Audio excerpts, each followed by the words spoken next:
Chapter 1, The Last Night. The city pulsed with life beneath the towering glass skyscrapers, but high above, in the penthouse suite of the Royal Lancaster, silence reigned. The air smelled of expensive cologne, aged whiskey, and something more sinister, gunpowder. Veronica Blake stood in front of the floor-to-ceiling windows, her reflection merging with the twinkling lights of London. A silk robe draped over her body, barely concealing the smooth curves beneath. In her right hand, she held a smoking revolver. Behind her, sprawled across the ivory carpet, lay Harrison Blackwood, the billionaire magnate, infamous womanizer, and one of the most powerful men in the city. A single bullet hole marred his forehead, his lifeless eyes staring at nothing. Veronica didn't scream. She didn't tremble. Instead, she calmly set the gun on the table, next to a half-finished glass of scotch. The clock on the marble fireplace struck midnight. A knock at the door. "Miss Blake?" Mr. Blackwood requested privacy, but we heard a noise. "Is everything all right?" Veronica took a slow breath. She had 10 seconds to decide her next move. And in Veronica Blake's world, 10 seconds was a lifetime. Chapter 2, The Hunt Begins.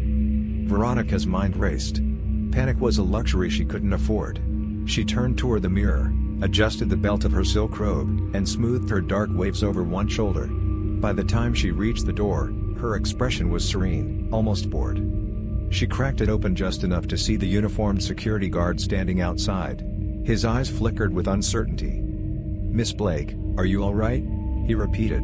"We heard." A glass broke, she interrupted smoothly, her lips curving into a slow smile. "Mr. Blackwood and I had a disagreement." The guard hesitated. He asked not to be disturbed, but "Then don't disturb him." Her tone was a velvet blade. She lifted a manicured finger and traced the lapel of his uniform. "Unless you'd like to be the one to deal with his temper?" The man swallowed hard. "No, ma'am. If you need anything, we're right outside."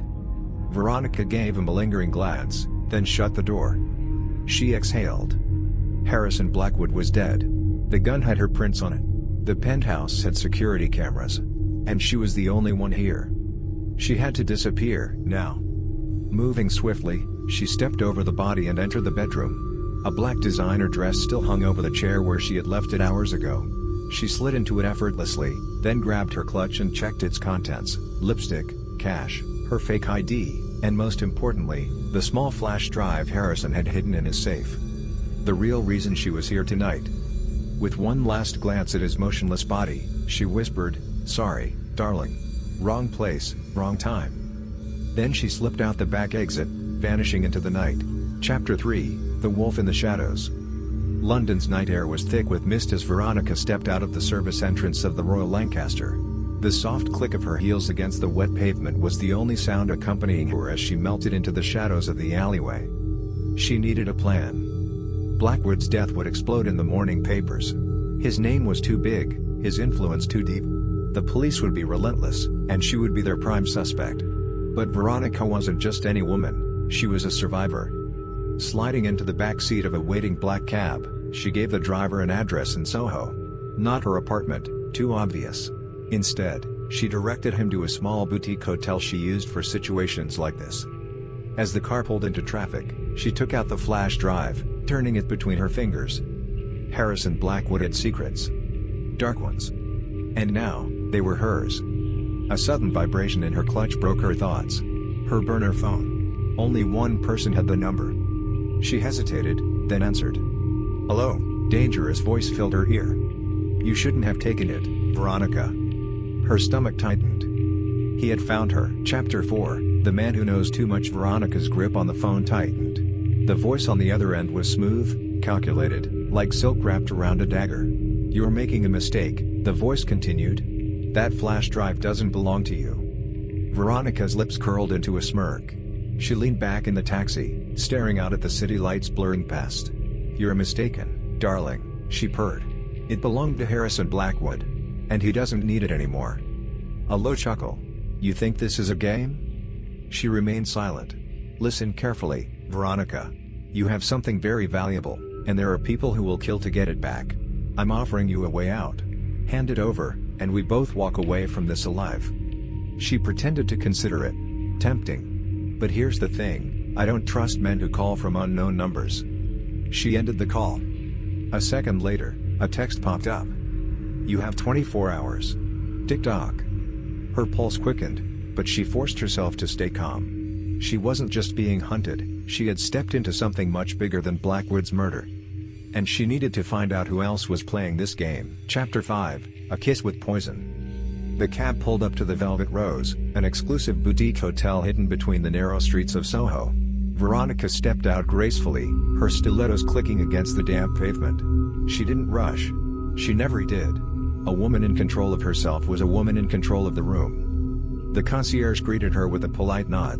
"Miss Laron, welcome back." Veronica smiled. Miss Laron. One of many names she used when the situation required discretion. "I'll need the penthouse suite," she said, slipping a crisp bill across the desk. "Of course, ma'am." Minutes later, she stepped into the candlelit suite. She locked the door behind her and exhaled. She was safe, for now. She poured herself a glass of red wine and walked to the window. The city spread before her, glittering and restless. Her mind raced. Who was the man on the phone? What exactly was on that flash drive? She sat at the desk, pulled out her laptop, and inserted the drive. A progress bar flickered. Decrypting. A knock at the door. Her body tensed. She slid the flash drive into her bra, stood up, and approached the door cautiously. "Who is it?" A familiar voice. Smooth. Dangerous. "Room service." Veronica's blood ran cold. She had never ordered room service. Chapter 6, A Bullet for a Liar. Veronica's mind worked fast.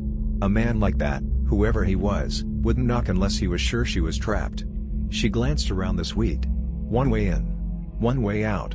Her fingers brushed against the cold handle of a hidden switchblade inside her clutch. Fine. If he wanted to play, she'd play. She cracked the door open just a fraction.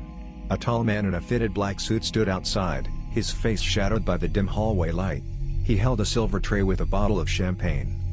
"Compliments of the hotel," he said smoothly.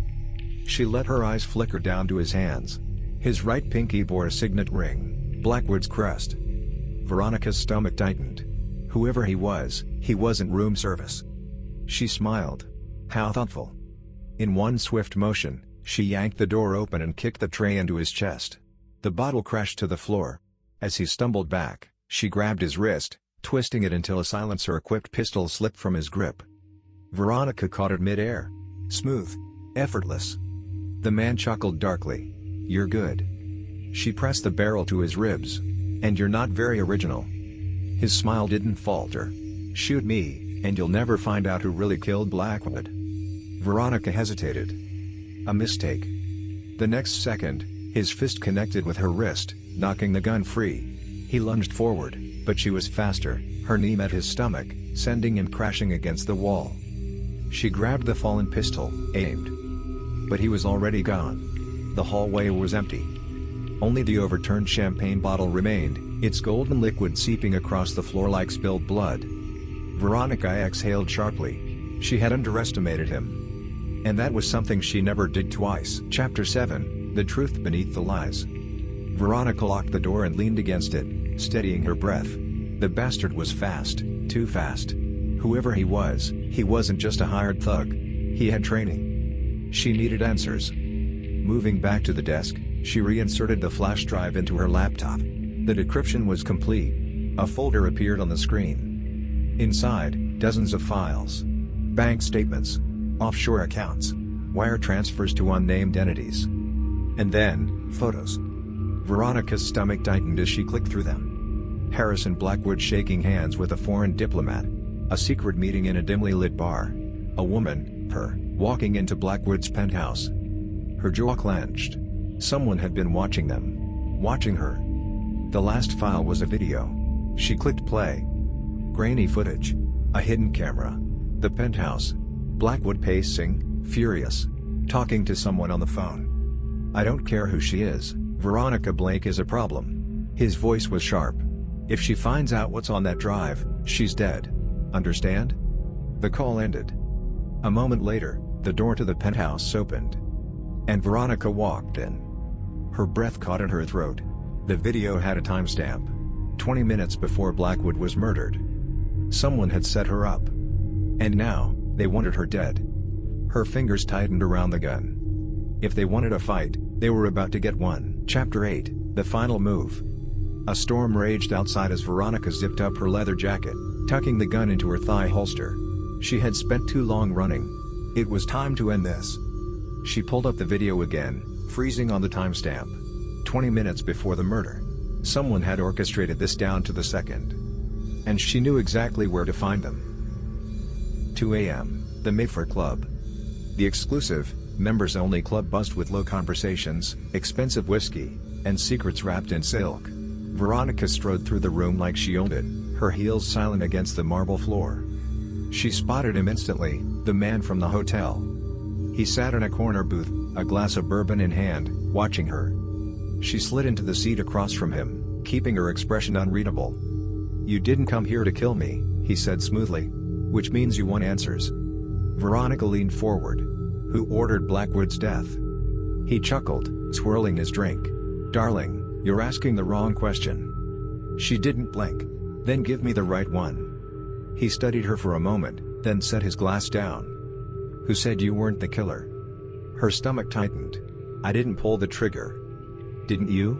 He slid a small device across the table. A second flash drive. She hesitated, then plugged it into her phone. A new video played. Blackwood's penthouse. Her standing over his body. The smoking gun in her hand. Her breath caught. She knew she hadn't killed him, so why did it look like she had? The man smirked. "Memories can be unreliable. The truth is what people believe. And right now? The world believes you're a murderer." She exhaled slowly. "Why frame me?" "Because someone needed a scapegoat." He leaned in. "And because, Veronica, you were getting too close." A sharp click. She was fast, but he was faster. His gun was already pointed at her under the table. "You have two choices," he murmured. "Run and disappear forever. Or take the fall." Veronica held his gaze. Then, she smiled. "Darling," she whispered, "you forgot the third option." Before he could react, she flipped the table, sending his drink flying. The gun went off, missing her by inches. By the time he regained his footing, she was already gone, vanishing into the London night, a new plan forming in her mind. The game wasn't over. Not by a long shot. To be continued.